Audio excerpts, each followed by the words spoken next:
பல்வேறு பகுதிகளில் நடைபெற்ற முக்கிய நிகழ்வுகளை களத்தில் மதிமுகம் பகுதியில் பார்க்கலாம்.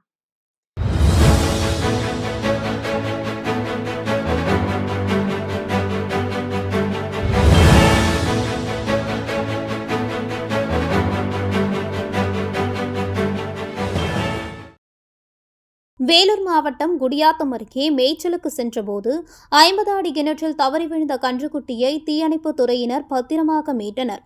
திலகவதி என்பவருக்கு சொந்தமான கன்றுக்குட்டி சசி என்பவருக்கு சொந்தமான விவசாய கிணற்றில் தவறி விழுந்தது. இதுகுறித்து தகவல் அறிந்து வந்த குடியாத்தம் தீயணைப்புத் துறையினர் கன்றுக்குட்டியை பத்திரமாக மீட்டனர்.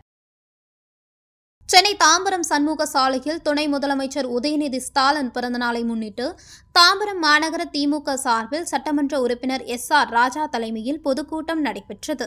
இக்கூட்டத்தில் கலந்து கொண்டு பேசிய நாடாளுமன்ற உறுப்பினர் TR பாலு, மகாத்மா காந்தி ஊரக வேலைவாய்ப்பு திட்டத்திலிருந்து மகாத்மா காந்தியின் பெயரை எடுத்ததற்காக பாஜகவை நாட்டிலிருந்தும் அரசியலிலிருந்தும் இந்திய மக்கள் அப்புறப்படுத்தப் போவதாக கூறினார். திருவள்ளூர் மாவட்டம் பொன்னேரி நகராட்சிக்குட்பட்ட NGO நகர் ஏரிக்கரை பகுதியில் உள்ள பிரதான வழியை அப்பகுதியில் வசித்து வரும் தூய்மை பணியாளர்கள் பயன்படுத்தக்கூடாது என கூறி ஒரு சிலர் வேலி போட்டு அடைத்துள்ளனர். இந்நிலையில் பொது வழியை அடைத்து எழுப்பிய சுவரை அகற்றக் கோரி நகராட்சி அலுவலகத்தை முற்றுகையிட்டு தர்ணா போராட்டத்தில் ஈடுபட்டனர். பொள்ளாச்சி அருகே உள்ள விவசாய தொழில்நுட்ப கல்லூரியில் கடந்த கல்வியாண்டில் பயின்று தேர்ச்சி பெற்ற மாணவ மாணவிகளுக்கு பட்டமளிப்பு விழா நடைபெற்றது. இதில் தேசிய வேளாண்மை மற்றும் ஊரக மேம்பாட்டு வங்கியின் பொது மேலாளர் ஆனந்த் கலந்து கொண்டு மாணவ மாணவிகளுக்கு பட்டங்களை வழங்கினார். பின்னர் செய்தியாளர்களை சந்தித்த அவர், காலநிலை மாற்றத்தால் விவசாயிகள் பெரும் சவால்களை சந்தித்து வருவதாக கூறினார்.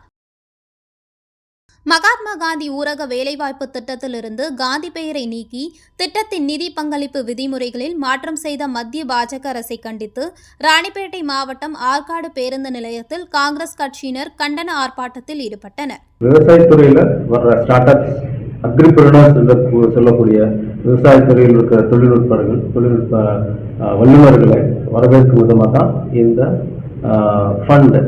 ஸ்டார்ட் அப் ஃபண்ட் ஒரு 1000 கோடி அளவில் இப்போ 2 நாளைக்கு முன்னாடி எங்கள் சேர்மன் துவங்கி வச்சிருக்காரு. ஈரோடு மாவட்டம் தாளவாடி அருகே வனப்பகுதியில் இருந்து வெளியேறிய காட்டு யானைகள் கூட்டம் விவசாய நிலங்களுக்குள் நுழைந்து பயிர்களை சேதப்படுத்தி வருவதால் விவசாயிகள் வேதனை அடைந்துள்ளனர். இந்நிலையில் யானைகள் தாக்கியதில் முதியவர் ஆளுமாதா என்பவர் காயமடைந்தார். இதனால் கரளவாடி பகுதியில் புகுந்து யானைகள் கூட்டத்தை பொதுமக்கள் உதவியுடன் கர்நாடகா வனப்பகுதிக்குள் வனத்துறையினர் விரட்டியடைத்தனர்.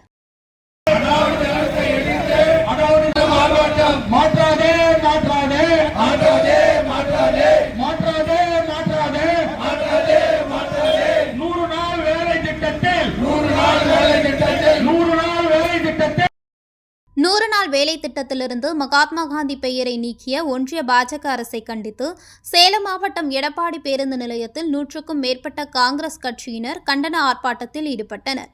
அப்போது மோடி அரசை கண்டித்து கண்டன கோஷங்களை எழுப்பினர்.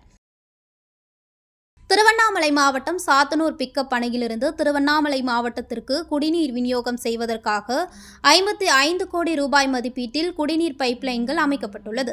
இந்நிலையில் 10க்கும் மேற்பட்ட இடங்களில் குடிநீர் குழாய்கள் பழுதடைந்து தண்ணீர் வீணாகி வருவதால் பொதுமக்கள் வேதனை அடைந்துள்ளனர். எனவே உடைந்த பைப்லைன்களை மாற்றி புதிய பைப்லைன்களை அமைத்து தர வேண்டும் என கோரிக்கை விடுத்துள்ளனர்.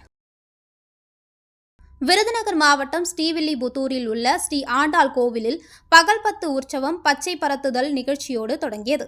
இதில் திரளான பக்தர்கள் கலந்து கொண்டு ஸ்ரீ ஆண்டாள் மற்றும் ஸ்ரீ ரெங்கமன்னாரை தரிசனம் செய்தனர். கீதையிலே மாதங்களில் நான் மார்கழியாக இருக்கிறேன் என்று தெரிவித்தார்.